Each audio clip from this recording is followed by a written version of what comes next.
In a world where hopium and common sense collide, starring the CryptoKeeper and BlockchainCrusader. Welcome to Debate Crypto.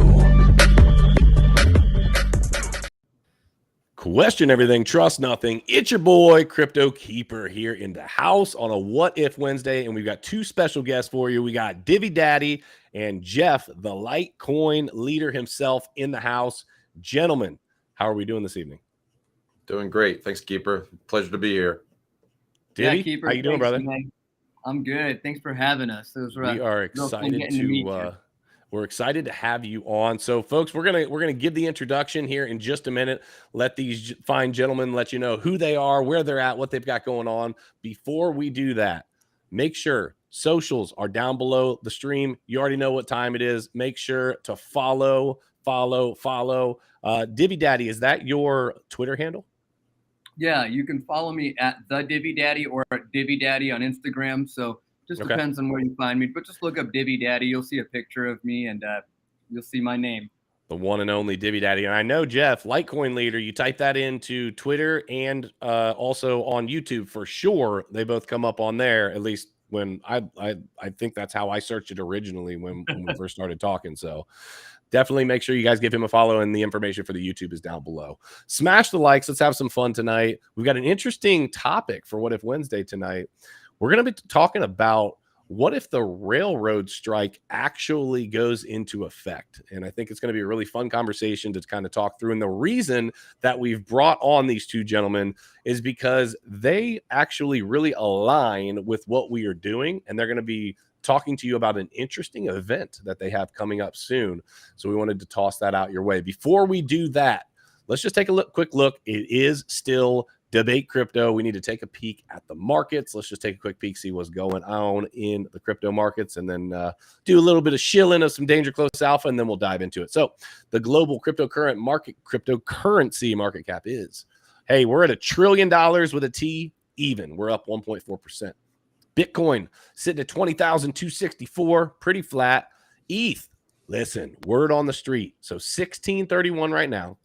Word on the street is tonight. I don't know, gentlemen, if you knew this, but at 1 a.m. Eastern, I believe is the time, the merge is supposed to go live. Did you gentlemen know this?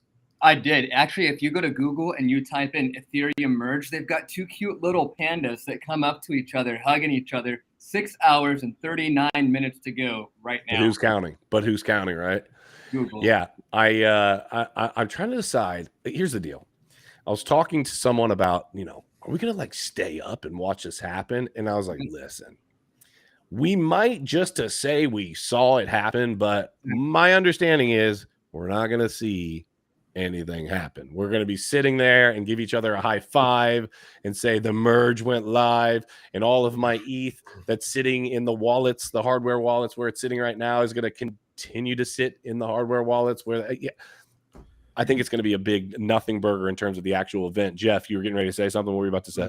That's the hope. I mean, the best thing that could possibly happen is nothing. Just like a Bitcoin halving event is really nothing. Nothing really happens at that moment. Bitcoin's still doing Bitcoin things. Yeah. It's just a point. But this one could. We hope it's not significant. But if things go wrong, then we're going to hear about it.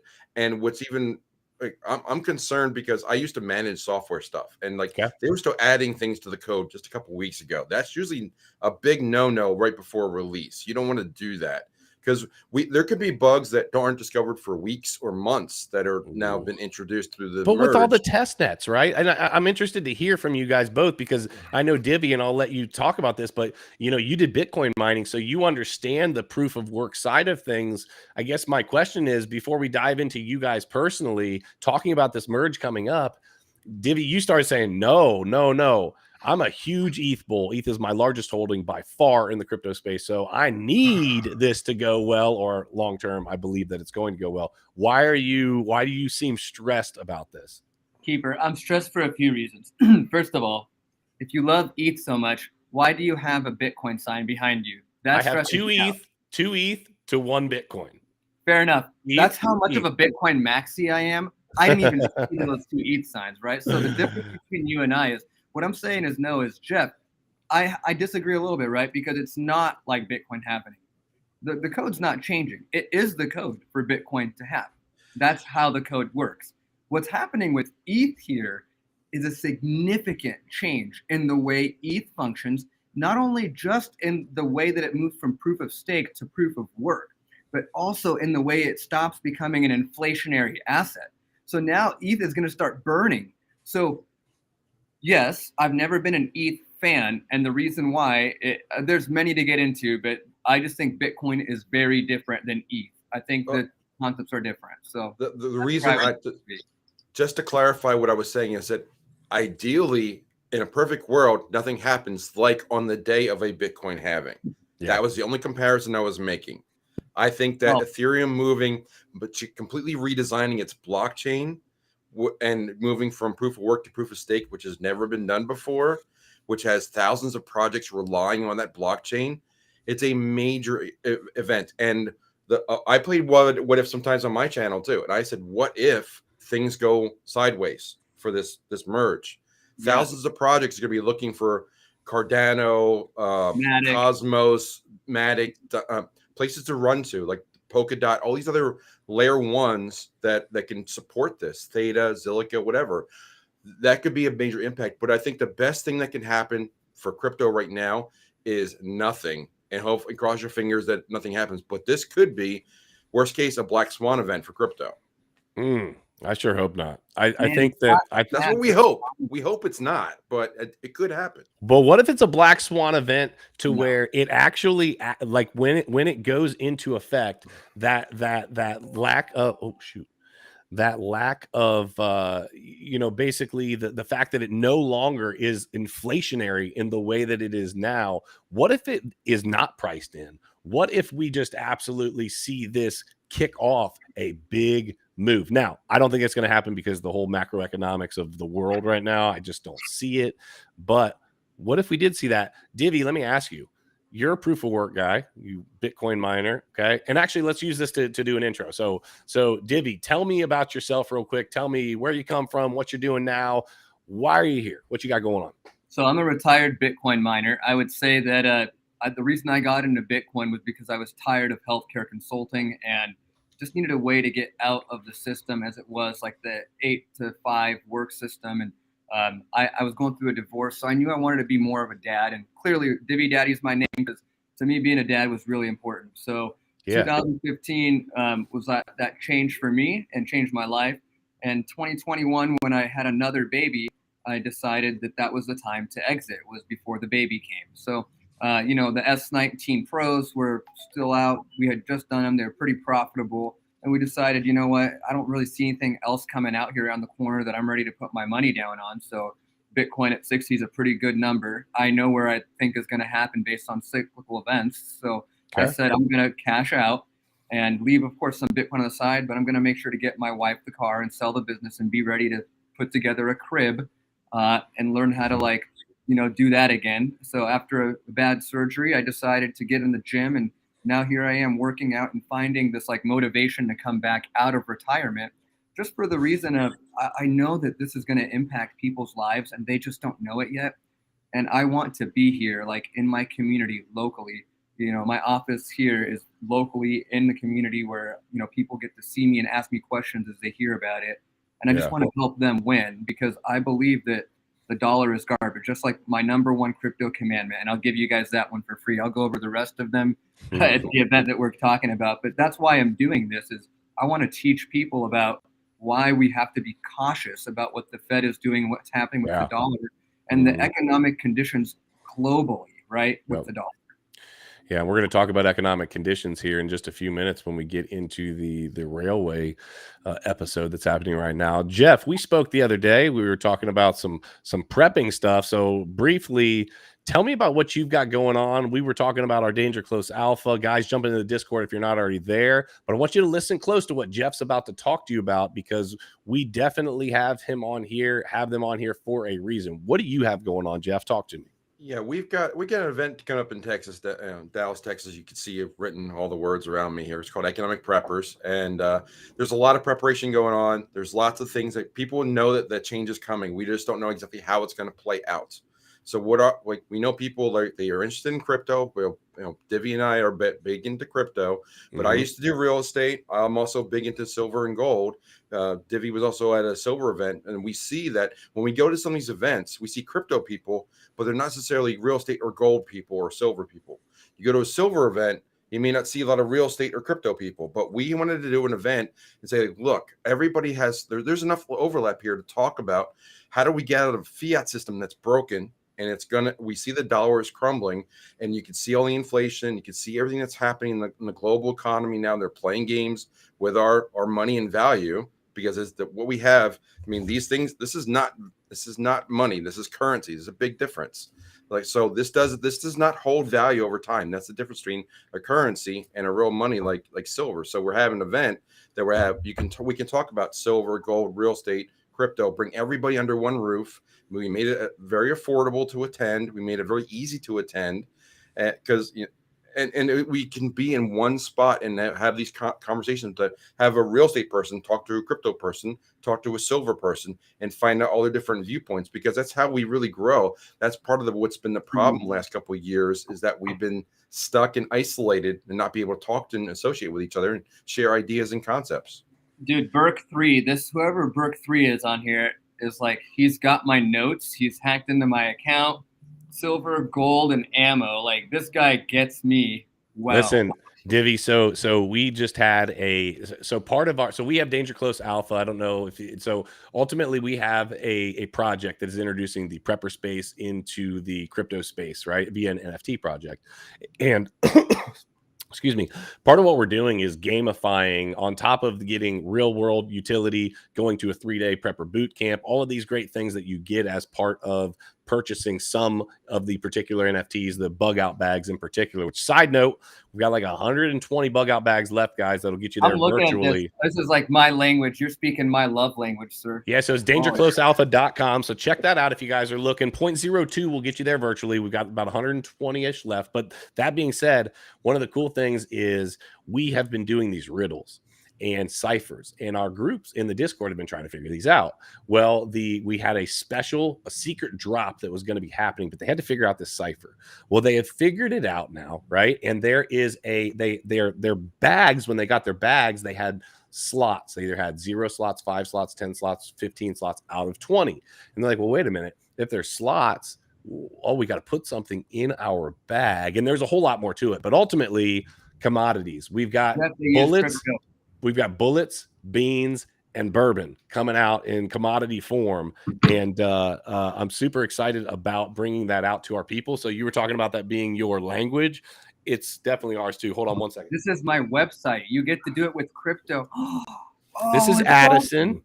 Hey, Addison. So Addison comes onto the stream every night. I know, gentlemen, you guys probably wouldn't know this, but she comes on every night, and she wants to remind everybody, be your own bank. This little lady holds a Ledger hardware wallet with lots of ETH and some Bitcoin on it, and she wants to remind you guys, get your money off exchanges. Right, baby? Say yes. Hi, Addison. Say have a good night. Say bye-bye. No, you just looking at people. He had my notes. I told you he had my notes. That little lady is why we do what we do. She is why I do what I do. There is no doubt. There's no doubt about that. But yeah, so ultimately what I was getting at was the bullets, beans, and bourbon commodities. We're all about it, and it sounds like you guys are too. So Jeff, let me ask you, just tell me what's going to be happening at the event specifically. It's a 1-day event, correct? There's going to be something going on in the morning in terms of some food options or something, and then ultimately moving through the classes, you're giving them a notebook. Give me a little bit more info so the people know. Yeah, so and where to find it. Yeah, so the website economicpreppers.com or .live, both of them work. You can find us there, and also we've got a link that's coming up for Keeper as well. You can go to the tickets through there. Divvy, have we got that ready yet, or? Yeah, I asked him, but he was like, hey, I don't know. We need his first name and last name, I guess. So I told him I'll send him a link. No worries. We can get it done after. Just go to the All website, right. guys. Just go Check to out the the website. website. Yeah. So the tickets, we kept the tickets very affordable. They're only $197 up until Friday. We'll probably have to change that on Monday because of obligations. And then it's very easy to attend. You can fly in. You get a shuttle to and from the hotel that's staying at the Westin Dallas Fort Worth. We have discount nights for $129 for a room for Friday and Saturday. So, and we include lunch on Saturday. We give you a take home, a notebook, a workbook that we give you. You can take notes with it all day. You can get like lots of takeaways from the day as well, like insights we're going to give you throughout, like, you know, how to get your own like BitPay card or whatever, that sort of thing, and take notes throughout the day. And then we also have a little bit of a VIP package for about $75 extra. You can come early breakfast, spend time with us, and also a happy hour on Friday night. So it's all under one roof. Everybody's there. Very easy. We learned from other things we've attended. We put out an agenda, what we're going to talk about on the website. We made it easy to attend, and there's a nice takeaway coming out of it too. Nice. I'm looking forward to checking that out. So folks, if you're looking to do that, economicpreppers.com or economicpreppers.live, make sure you go over there and check that out. Yeah, and if you guys end up showing up, let us know that you heard about us on Keeper, and we just want to know who people are and where they're coming from. We'll keep track of that. Yeah, for sure. For sure. No, we appreciate that. So Crypto Fam, let's dive into the What If Wednesday. We've had a lot going on macroeconomically, politically. Our world has been, I don't know, somewhat of a beep storm, right? Like it's just not been pretty. And the part of the reason why our NFT project came about was like, hey, are you prepared? Do you know what you would do? You have a responsibility to your family, to your children, to whoever it is that you live with or you have direct contact with, to be ready to have an answer or a response should something happen, and most people are not. And so it's been interesting because we've been seeing a lot of things happening with supply chain. Now, I'm going to read some of this article. The article's kind of long. Well, actually, it's really long, so I'm not going to bore you reading the whole article, okay? But I'm going to put in I just want to throw in there that a huge part of what we've seen happening is not having the ability to get supplies. We saw it happen during the, fog around the world. We saw it happen with toilet paper, right? All of a sudden, everybody just had to go out and get toilet paper. They were shutting everything down. I'm not going to be able to wipe my butt. Oh, it's over. World's over. Whatever the case may be, right?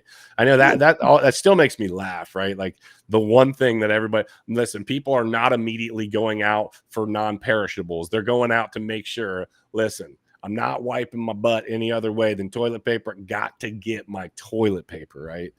That definitely made me laugh. That was my uncle. He's like, did they not know of bidet?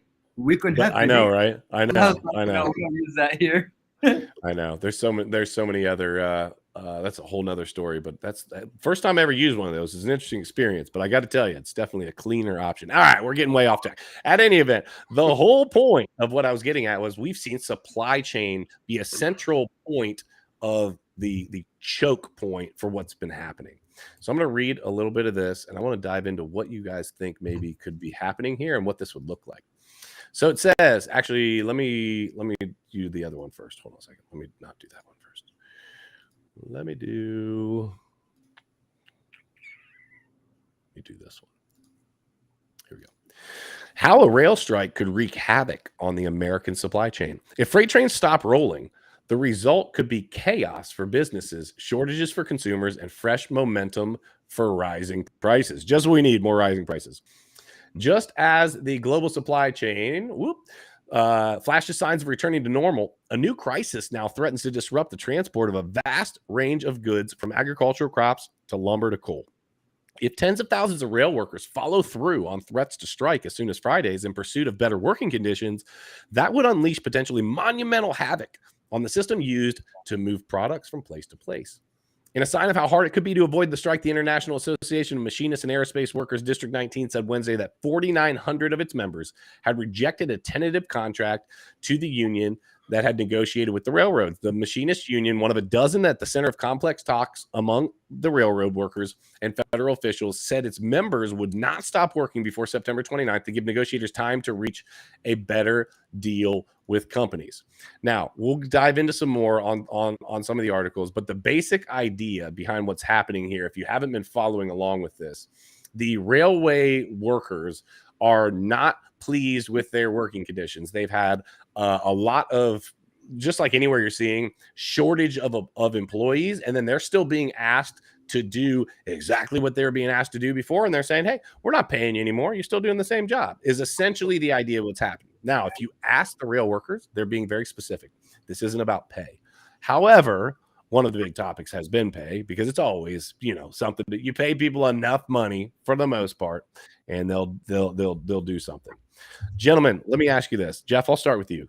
So we talk about shutting down the rail system. The rail system, and we'll see this a little bit later, actually accounts for over 30% of all of the movement of goods across the nation. I think sometimes we don't see trains as much as we see semi-trucks and planes flying around. And, it's 2022. Are people even using trains? We've got transportation on Amtrak, all of these things that happen via train.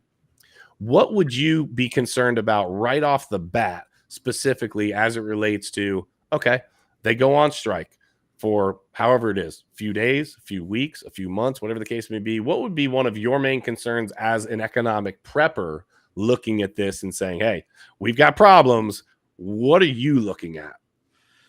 Well, I'm going to take a little bit different slant on this because, as of what we do, like, we're crypto guys and real estate guys and silver guys, we wind up being amateur economists. We have to piece all these things together. But this is a supply chain disruption, but it's only 26% of goods are moved on trains. And right now, there's a glut of supply everywhere and most everything. Now, Home Depot's got too much stuff. Walmart's got too much stuff. So does Target. So this really feels like they almost want the strike to happen, because then people will have a false sense of urgency to go buy stuff that's already in inventory. Uh-oh. Keep coming. Come on, bring it. So you're suggesting, oh, hey, 1 second. Sorry, I always start. Listen, if you're looking for the TA love, you got to get over your boy Frankie Candles over on BitBoy Crypto. Frankie, sorry, always giving you the shout out, brother, giving you the love. If you're in the Candle Mafia, if you're not in the Candle Mafia, get in the Candle Mafia. Check that out. TA, Monday through Friday, 5:45 to about 7:30. Make sure that you check him out. Candle Mafia, what's up? Okay, so Jeff, you're suggesting that we have an overflow of what's happening here. Divvy. Yeah. You heard the man say we've got too much stuff right now because of having, goods sitting at ports, and all of a sudden they've got to get rid of all of these. Does this sound like it makes sense to you, or is this one of those conspiracy theories that people like to talk about? Man, I don't think, like, anyone who thinks I'm going to disagree with Jeff has got to think a little differently here, because we're the guys who took a picture of each other at Lowe's, right? Weren't we at Lowe's together? With Home Depot. Yeah. Home Depot everywhere. There were ladders just stacked.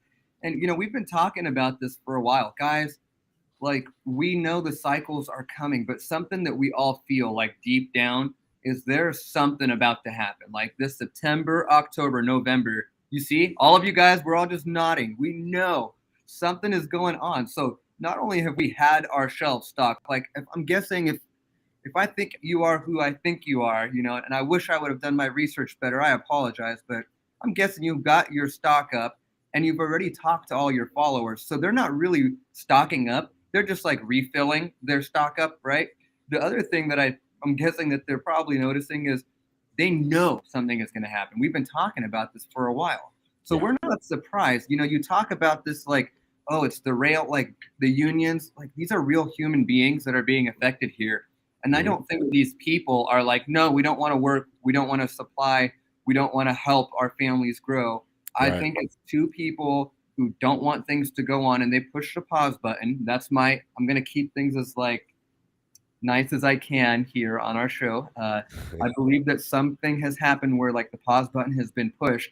But the reality is these human beings are not greedy like that. They just want to work and get their job done. And if you're asking me what I'm most worried about, I'm most worried about the truckers, all of the truckers. I'm worried about the impact that's going to have on their families.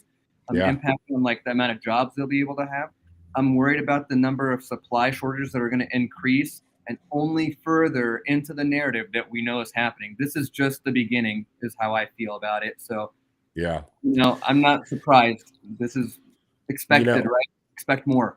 Yeah. So, and it's funny because the difference, at least these last couple of years, between a conspiracy theory and the truth is about 6 or 8 months. That's basically what it's been, right? And I know you've heard that joke before and whatever. Okay, I can't take credit for it. So that's but you haven't heard that. Okay, No. great. Well, I wish I could take credit for it. I can't. But ultimately, what's been happening is we're seeing we get made to look, and I say we, I'm just talking about people that maybe share some of my sentiment on life issues, right? And we get made to seem like, why would they do that? That's crazy. You're just really trying to put this bad light on, one set of people or another. And I talk about it a lot. I don't like to classify myself as a Republican or a Democrat. I like to say I'm a libertarian. The reason I say that is because I just want the government to stay out of my freaking business, right? I mean, the reality is, if we're really fair, everyone on here knows that my political leanings would be right. Okay. I don't have any problem saying that. However, I also know that the Republicans, as well as Democrats, will lie to you and they will manipulate you. This is the government. And so I would tend to agree that we've been waiting for something to happen, right? At first we were pointing, and I think what I keep seeing is like, it's always something else to point at. So what were we pointing at first? So first we were pointing at, the fog around the world, right? So we're pointing at that. That's the problem. Now the whole world's been shut down. Everybody's dying. Okay, whatever. Right. And then we find out, fast forward, well, that's not really exactly what was happening, but okay. So that starts with that. Then we get over into Russia and Ukraine, and it's like this huge, debacle, and it's the reason that gas prices are so high. And like, no, it's not. And we've literally heard the same person in Joe Biden say, I can't control gas prices. This is Russia and Ukraine. And then he comes out weeks later and says, guess what I did? I made sure your gas prices went down. Wait a minute, dude. You just told us a couple weeks ago you couldn't affect the gas prices. Now the gas prices go down and you're going to take credit for it? Nah, not happening. Oh, he's definitely affected gas prices. I mean, but he's pulled money. He's pulled 1 million barrels out of our reserves a day. Oh. And it goes through November. It stops in November. It's very interesting timing on that. I know it is. And you know what's funnier is, I heard somebody suggest this and I was like, what a good point. It's like, hold on a second. You take credit for dropping gas prices and act as if and they literally said, we've saved the average American family $200 a month. No. Wait a minute. Gas prices were less than $2 before you came on the scene. Now it goes up to $6, and then you drop it back to $4. Guess what? We're still double what they were at before. You have not saved anybody money. So let's just be real. Oh man, it's gaslighting to the extreme. It's really, really bad. And so I don't want to get just on the political side of things. I want to get on how does this affect our people? How does this affect the people watching the stream? How does this affect Frankie Candles in the chat? How does this affect all of the people that we love and care for? That's what I'm interested in. And so what I see happening is a manipulation of just simple everyday things. Now, would I say a railway system is simple? No, because I couldn't tell you how it works, right? No. But what I'm getting at is that it's been going for so long and accounts for so much movement. Diddy, you said something about you were worried about the truckers. Well, guess what? The equivalent of the rail system going on strike, the rail workers going on strike. Only like a third. It was the equivalent of 500,000 trucks a day full of commodities, whatever the case may be, whatever they're shipping, consumer goods, whatever. 500,000 trucks a day. And then I think it was something to the effect of they needed somewhere around 800,000 more truckers if they were going to fulfill that demand, and they would need them now. So this is a problem, and they know it's a problem. It's like when you start printing money, the backside of that is inflation. You shut down the rail system. What happens? Okay, we've got problems with everywhere. The interesting thing is, and this is what I want to hear from you guys. I don't know if you know this or not, but there is I don't want to call it I'll call it a clause. Clause is probably not the right word to use for this, but there is some verbiage within the information that as it relates to the government and the rail workers that allows the government to step in and basically stop this strike from happening, force the rail workers to continue to work. Now, Joe Biden did this back about 60 days ago. That's the reason why they're saying, hey, as of Friday, this could happen again. Apparently, he could step in again and just flat out force them to continue to work. Is that what's going to happen if they can't agree on something? What are your guys' thoughts? I don't think so. I don't think he could afford the backlash right now. I don't think that. Boom. So it's a political move if he doesn't. I don't think so. Like, I don't think the average everyday American is ready for anything right now. I think you need to back the hell off before you piss off some more truckers and their family and the railroad workers. Gosh, like the only thing that you'd need to piss off next are the oil workers. So now you pissed off the oil workers, you pissed off the railroad workers, and you pissed off the truckers. So what else do you have of ways to move things around? The water systems, the rail systems, and the truckers. Yeah. You're done. Yeah. I totally agree. Jeff, what are your thoughts? I don't know if you guys have ever listened to Cliff Hyde, but one of the things that he's talked about in his Webbot reports of like at some point people are going to stop going to work because they can't. Right, because you can't force them to actually work. Yeah, correct. Right. But then the Yeah. wages can't keep up with what they have to buy. Right. But to me, it's like the devil's in the details. Like we're talking like 20-30% of what they move on rails. Yes, there's some stuff that goes to farmers, but we're talking out of season now. So now we're also talking about like what else are they moving? Are they moving cars? Well, who's buying cars now? So what are they moving? Are they building? Is it home building supplies?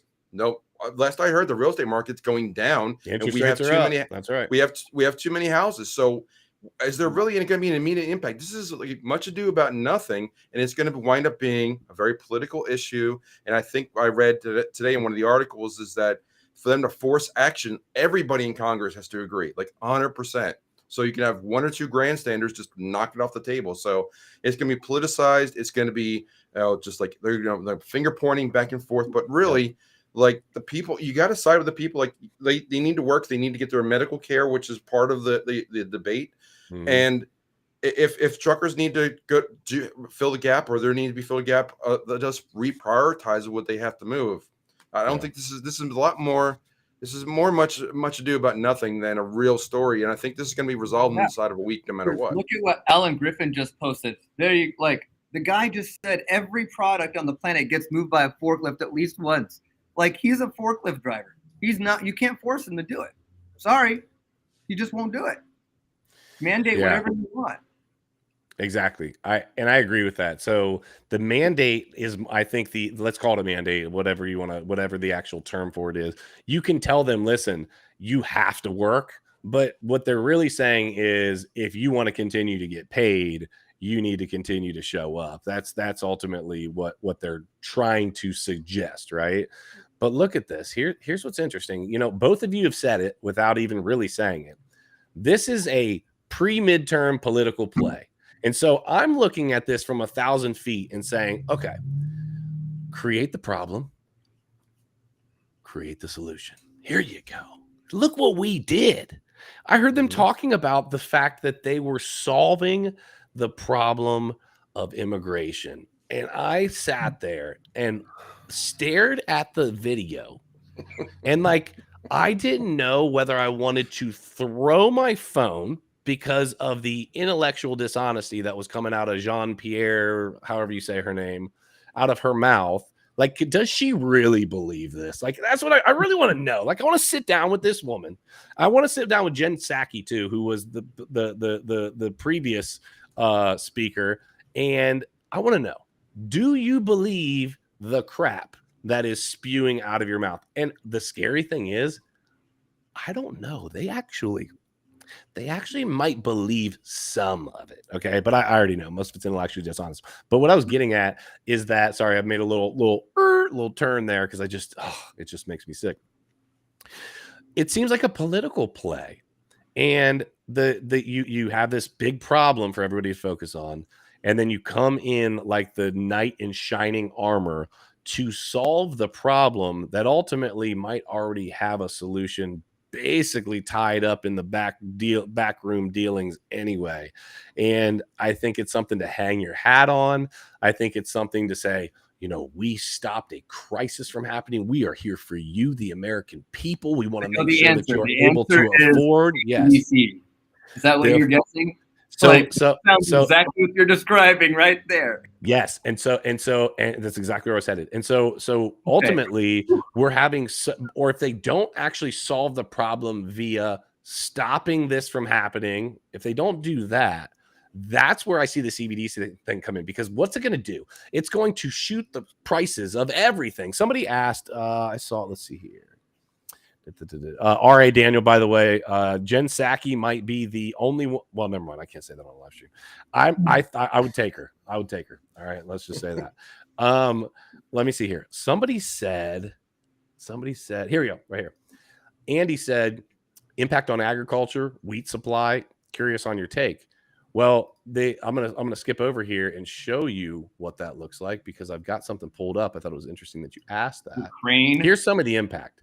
Gasoline without freight railroads, oil refineries would have trouble producing their current volumes of gasoline, which could send gas prices higher, ending a string of 3 months falling at the prices of the pump. Get out of here. Food, it could disrupt the nation's food supplies, preventing recently harvested crops to move to food processors and disrupting the supply of fertilizer needed for upcoming plantings.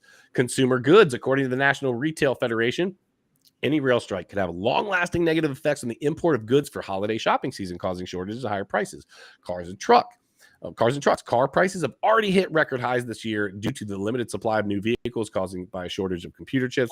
Blase, blase, blah. It basically says the cost will grow geometrically the longer the strike lasts. After a week, you'd see the real damage. They are estimating that $2 billion a day of economic damage would be what it would look like. And of course, it's going to affect agriculture. Of course, it's going to affect wheat. But again, why? Because this doesn't need to happen. There is a solution, and that's where I'm stuck. I get stuck at so Divvy. I started to suggest it. If they allow the strike to happen, and I say allow because I do believe it's a political play. They allow it to happen. Now we have all these financial issues again falling into play. Prices are continuing to rise, right? What do we do? How do we get out of this? Blase, blase, blah. Well, you know, the US dollar is finally they'll admit it's broken. Well, they won't take responsibility for it, but it's broken. And for us to make the move towards financial freedom for you, the people, we've got CBDCs. And I believe that it is a full-on play for that. I don't think it'll happen before midterms, but I think that at least it's something middle that of 2023 is what we agree. Yeah, 2023, is that what you're thinking? They've told us. We already know. Oh, yeah. They've been talking about it for sure. They told us it's coming. Fed now says middle of 2023. So the question is, we know that's coming. We know the solution, right? What's the problem? What is going to be here? It's not just the railroad workers. It's not going to be just the truckers. It's not going to be just the oil people. It's not going to be just our water people. You pretty much have pissed off the whole world. And then you pissed off the doctors and nurses. You know, at some point, the American people are going to decide to read the first line and says, we, the people, and they'll be like, oh, yeah, that's right. They can't do that. We're in charge. It's designed to create confusion and headbutting.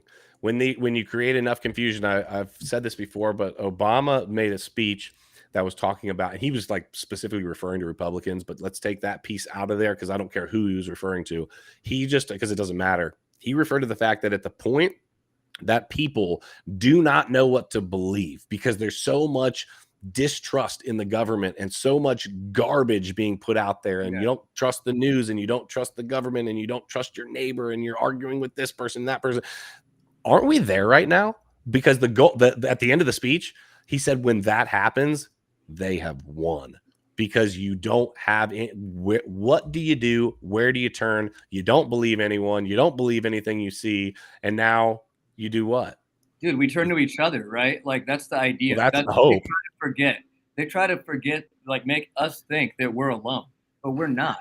You know, the thing that they want to, like, incite, like, all this hate. But the reality is, like, you could be the most left-wing liberal out there, And I know a lot of these people, they're my followers, they're my friends. I don't have to agree with them, but I definitely don't want to kill them over anything, you know?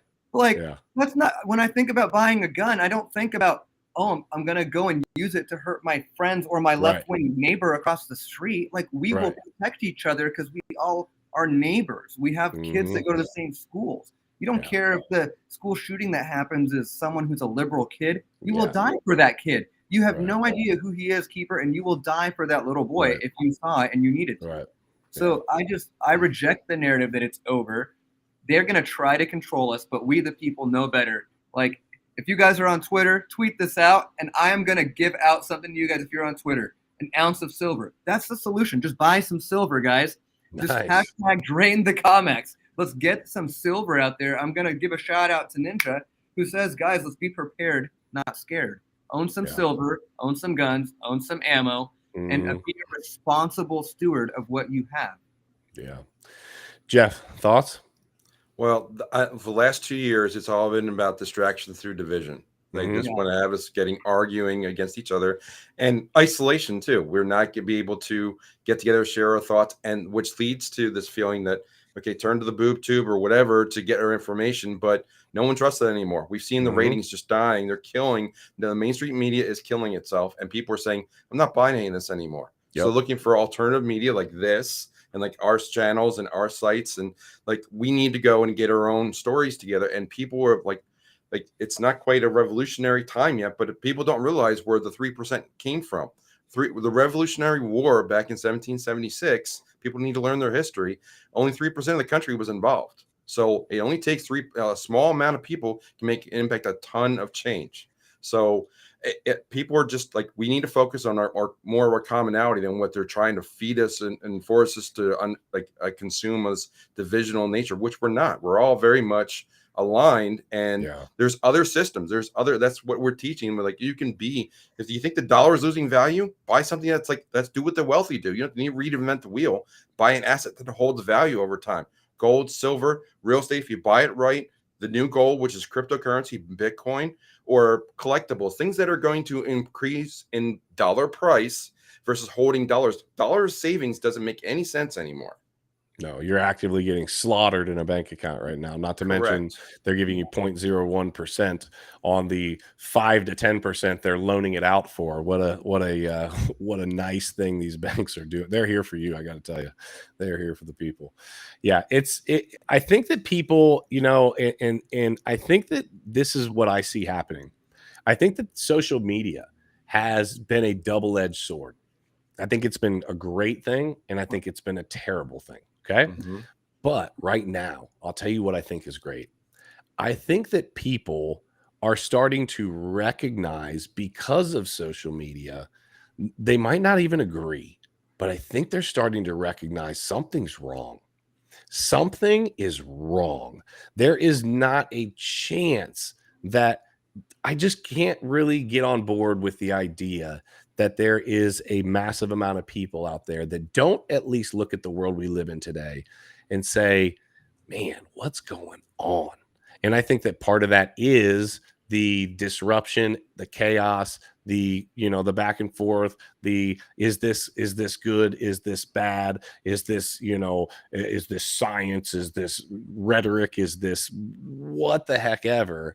I just don't think that there's a lot of people that have that could honestly say, you know what, we're in a good, solid state in the world today. And I think that possibly, if we get enough positive influence and impact on, if enough people are willing to do what we're talking about right now and just bond together, no matter what, no matter your political affiliation, no matter whether you voted for Trump or voted for Joe Biden, or whether you didn't vote, take all of that and throw that garbage out the window and say, hey, listen, you know what? I'm here for this country and I don't like where it's headed. Whether you believe in abortion or whether you don't, whether you believe that, whether you're racist or whether you're not, or whether that's a whole different story. Listen, all of it, throw it out the window.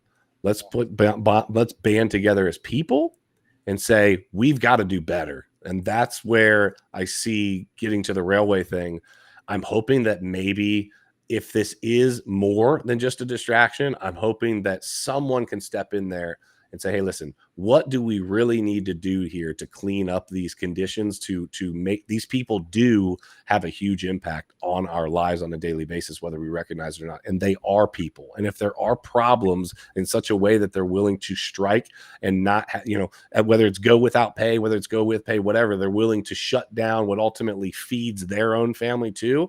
I'm hoping and thinking that they're doing it with a purpose, and that purpose might be to make some change. So I want to encourage everybody in here, make the freaking change and get yourself educated. Jeff, remind us when the event is again and the website for me, please. The website is economicpreppers.com or economicpreppers.live. Both of them work. It's in Dallas, Texas at the Westin Dallas Fort Worth. It's on October 8th, the second Saturday of October, just a couple weeks away. And just check out the website, see what we got going on. And like we made it very affordable. And what we learned from other conferences, we added the features that we thought everybody would enjoy. We always try and create an event that we would enjoy. So hopefully other people do too. Yeah. Divvy, you got any parting words for us? Anything you want to, any little knowledge you want to drop or anything that you've got going on that you want to talk about? No, I just actually I just want to give a shout out to you and the channel. There's a lot of cool people in here. R.A. Daniel, Crypto Billy. Definitely, you already hooked me on to a couple of Twitter followers. I already followed a couple of you guys over here, of course, for TA. I'm not that dumb. I'm going to follow that. But yeah, guys, like, subscribe, share, keeper. I'll be back because I really enjoyed you guys and looking at your comments. If I was going to say one thing, I would end with this. One of you guys made a comment and it said like, well, we're all preppers. What happens when like there's no internet and Bitcoin doesn't work and there's no electricity? How does that work? I would say that's why we have the other things: silver, gold, guns, and ammo. And if you want to know like what I think, there's an AMA right after this on Jeff's channel, but we're going to be talking about it more on Economic Preppers too, where I think you should balance Bitcoin in terms of like gold, silver, guns, ammo, and cash.